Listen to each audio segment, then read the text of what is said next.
Hace 57 años los cubanos decían: viene Fidel Castro y la Sierra Maestra no tiene importancia. Aquí lo manejamos, salimos de este bárbaro de Batista, nos hacemos a Castro y a Castro después lo absorbe el sistema y convivimos con él.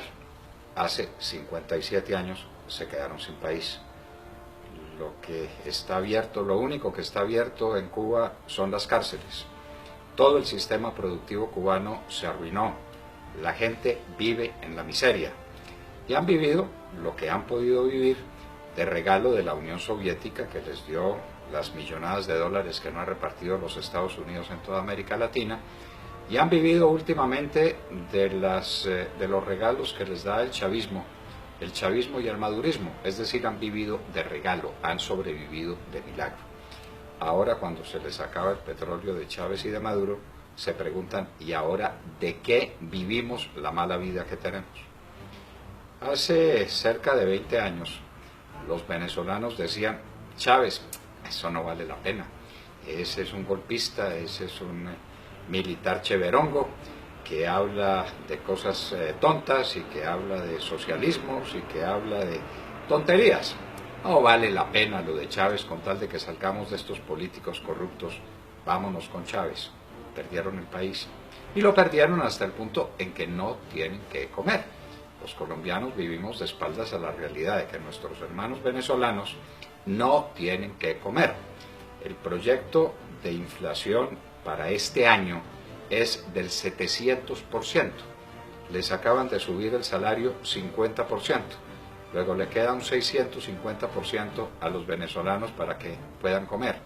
Pero tienen un problemita, y es que, siendo tan altos los precios, van a los supermercados y no encuentran las cosas, porque el aparato productivo lo arruinaron, porque el campo lo destruyeron, porque no tienen con qué importar alimentos, y eso en el país más rico de América y uno de los más ricos del mundo, que es Venezuela. Los colombianos estamos jugando el mismo juego, el de los cubanos hace 57 años, el de los venezolanos hace 20, esto de que vienen las FARC y de que Juan Manuel Santos les está entregando el país y que va a haber distintas zonas de la nación entregadas a la guerrilla de las FARC. En fin, ahí vemos cómo nos vamos a batir. Los empresarios juegan el juego insensato que jugaron, por ejemplo, los empresarios con Hitler. Les parecía cheverongo Hitler porque les daba dinero a ganar, porque se apoyaba en ellos, y después pagaron con sangre, con dolor, con lágrimas el desvío que cometieron. Así son las cosas. ¿Estamos hablando de una tragedia que no existe? No, la tragedia sí existe. ¿Y cómo se puede comprobar esa tragedia? Bueno, si ustedes fueron al mercado hoy, encontrarían que pueden comprar menos cosas porque los precios se subieron a las nubes. Si ustedes van a pagar impuestos, se dan cuenta de que el salario se les va pagando impuestos. Si ustedes tienen un carrito, se dan cuenta que no pueden mantener el carrito. Colombia está descuadernada, como diría en algún momento Carlos Lleras Restrepo, y el país está al borde de la quiebra, o está en la quiebra mismo. Las empresas del país no valen nada. Por ahí dijo el presidente Santos, alias Juanpa, que no vendería Ecopetrol. Pues no va a vender Ecopetrol porque no hay quien se lo compre. Ecopetrol no vale un peso. Hace 5 años Ecopetrol tenía un valor de cerca de 210 billones de pesos. Hoy no vale nada. Quebraron a Ecopetrol, regalaron a Isagen. El problema de Reficar es de unas dimensiones colosales, pero eso sí, estamos en condiciones de refinar un petróleo que no estamos produciendo. No sé si usted sabe, querido amigo, que el cálculo es que dentro de 5 años Colombia no tendrá una gota de petróleo, ni una. Habremos agotado todas las reservas en los próximos 5 años. ¿Esto es casualidad? ¿Puede ser un gobierno tan torpe como eso para producir estos resultados? Para destruir la clase media, para destruir la clase productiva, para que la gente se encuentre con que no tiene que comer. ¿O esto es voluntario? Y ustedes se preguntarán: ¿cómo? ¿Hay alguien tan loco, tan malo que destruya un país a sabiendas? Sí, señores.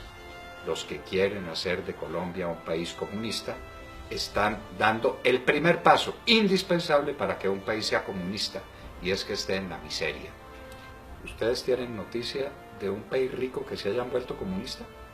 ¿Ustedes tienen noticia de un país próspero y de un país seguro en sí mismo que se haya dejado manejar por una banda de truanes y de canallas? Eso no existe. La primera condición para tomarse un país es pauperizarlo. La pauperización es un término que no me estoy inventando. Es un término completamente caro a los comunistas, que saben que solo pauperizando las naciones las pueden dominar. La gente en la pobreza se prende de cualquier cosa, y un Estado que les tire una migaja de pan les da lo suficiente para comer. En eso andan todavía algunos venezolanos, diciendo, somos Maduro, porque Maduro nos da unas migajas de pan. Eso es lo que está pasando.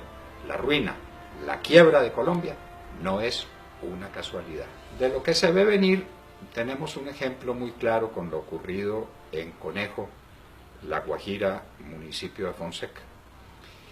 El gobierno de Juanpa, con la plata de ustedes, queridos amigos, se trajo unos bandidos que estaban en La Habana en un jet charter privado. ¿Ustedes han montado alguna vez en un jet privado? Estoy seguro que no. Ellos sí, estos asesinos, estos canallas, estos secuestradores de niños, montan en jet charter costeado por ustedes. Pasaron una noche en Valledupar, pero no en un cambuche, por supuesto. Lo pasaron en el Hotel Sonesta, por cuenta de ustedes. Al día siguiente, los esperaba un helicóptero, pagado por ustedes, que los llevó a Conejo, en La Guajira. Y oh sorpresa, a La Guajira llegan, no se sabe la cifra exacta, 200, 300, 500 guerrilleros, armados hasta los dientes, con cananas llenas de balas, con fusiles de última generación. Los fusiles malitos que tenían eran los Galil, robados a soldados asesinados por ellos. No hay otra forma posible de que un guerrillero tenga un Galil sino sobre la base de un soldado muerto. Muy bien, 200, 300 o 500. ¿Cómo se movilizan? ¿Cómo llegan 300 bandidos de esos armados con fusiles de última generación hasta un municipio de La Guajira que queda, un corregimiento de La Guajira que queda al pie de Fonseca? ¿Dónde está una de las unidades militares más importantes del país? La unidad Rondón. ¿Por qué no se movilizó? Porque tenía orden de violar la Constitución y la ley, porque tenía orden de quedarse en su sitio, porque tenía orden de entregarle la tierra colombiana a los bandidos. Pues ahí estuvieron, se tuvieron que movilizar por la noche, la pasaron tranquilamente, al día siguiente estuvieron todo el día en Conejo, oyendo unas arengas, dichas a quienes, a la gente del Conejo. No solamente, trajeron buses, más de 30 buses se dice, de distintos lugares de la costa, con gente que venían a oír esas arengas. 30 buses no se movilizan fácilmente. Vaya, contrátelos y después me cuenta cómo es, y llénelos de gente, y dele a esa gente comida, y desayuno, y almuerzo. Háganlo por experimento. Pues llegaron al Conejo, oyeron a estos bandidos de las FARC echarles las arengas que quisieron, se tomaron la escuela. Asaltar una escuela con fusiles es un delito de lesa humanidad, de esos que no se perdonan según el Tratado de Roma. Pues eso hicieron. Como tenían hambre, llegaron a la finca de un vecino y le mataron 10 novillos. Pues no importa, 10 novillos, no son ustedes los dueños de los novillos. No nos duele el dueño de esa finca que fue de esa manera expoliado. Pasaron todo el día. Dueños y señores del pueblo, dueños y señores de la situación. Al final, en carros muy lujosos, en 4x4, como se dice de esas camionetas, emprendieron el camino. ¿Con qué rumbo? Nadie sabe. ¿A qué distancia? Nadie sabe. Hay una cosa que sí sabemos, y es que el ejército tenía orden de abrirles paso. El ejército de Colombia, nuestro glorioso ejército, comprometido en un acto de violación a la ley y a la Constitución, porque los despejes están absolutamente prohibidos, y porque la orden de los militares es atacar a bandidos armados donde quieran que los vean. Así pues, que en Conejo se dieron todas estas circunstancias, concentraciones inmensas de gente, los bandidos de las FARC hablándole a una población atónita que veía ante sus ojos que eso no era de ellos, que la tierra de ellos era de los guerrilleros, que les estaban advirtiendo: de aquí en adelante ustedes son de nosotros. ¿Pasó eso solamente en el Conejo? No, pasó en 5 lugares distintos del país: en el Caquetá, en Putumayo, en el Meta.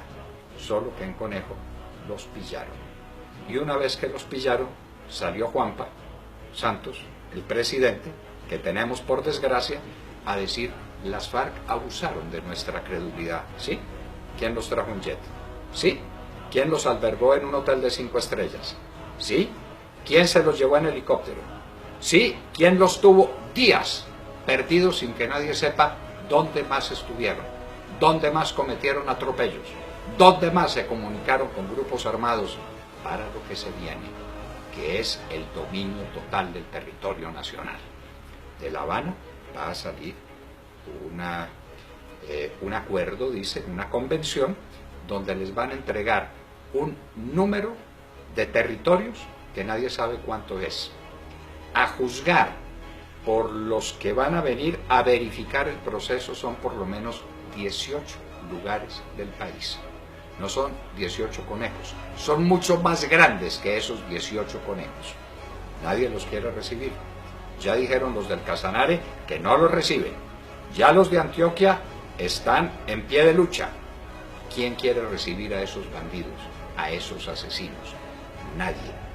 Santos está hablando de una guerra que no existe, cuando teníamos plena seguridad en los últimos días del gobierno de Uribe, y a lo largo prácticamente de los 8 años del gobierno de Uribe, nos están armando una guerra que calculan ellos que van a ganar, inclusive con la ayuda de nuestro ejército. Ellos calculan que nuestro ejército se va a unir a los bandidos. Lo que sigue, señores, es la esclavitud, la pobreza y el hambre. Ante estos acontecimientos dramáticos, ante estos hechos trágicos, el ciudadano del común, usted que me está viendo, me está oyendo, se pregunta: ¿yo qué puedo hacer? No puedo hacer nada. Sí podemos hacer.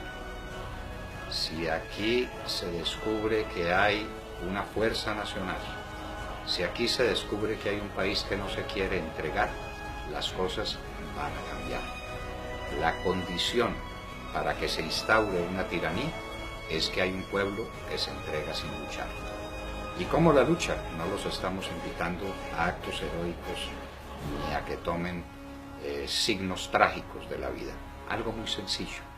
El 2 de abril vamos a salir a marchar para decir que no estamos de acuerdo con el empobrecimiento del pueblo, con el manejo de la economía, con la carestía de la vida, con la quiebra de Ecopetrol, con la quiebra de Isagen, con la quiebra de Reficar, con los 4.000 millones de dólares que se robaron allá, con todos los acontecimientos que se están desarrollando que hacen que la vida de ustedes sea muy complicada. No se les olvide, los hijos de ustedes, los sobrinos de ustedes, los jóvenes tienen una maleta lista para irse a cualquier parte. Prefieren irse a cualquier parte que quedarse en Colombia. ¿Qué podemos hacer? Les repito, darle a conocer a este gobierno y al mundo que no nos vamos a entregar.